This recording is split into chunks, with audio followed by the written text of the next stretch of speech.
हर महादेव। आज हम चल रहे हैं एक आरती होने वाला, जो सत्यनारायण भगवान की कथा होती है उसके बाद आरती होती है, उस पे गाया जाता है। हमारे यहाँ होती है तो हम लोग गाते हैं। आपके यहाँ होती है कि नहीं होती, आप कमेंट में ज़रूर बताना। और हमारा गाना कैसे लगा कमेंट में ये भी बताना, और हमारे चैनल को लाइक सब्सक्राइब जरूर करना।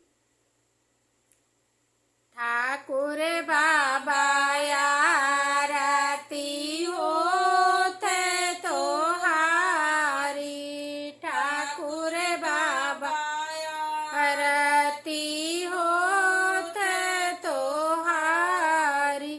काहे के दिया ना काहे न लगी बाती, काहे के घिया न जलत सारी राती, जलत सारी राती।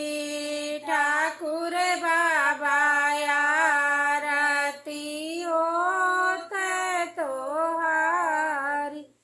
सोने के दिया ना कपूर की बाती, सोने के दिया ना कपूर की बाती। गैया के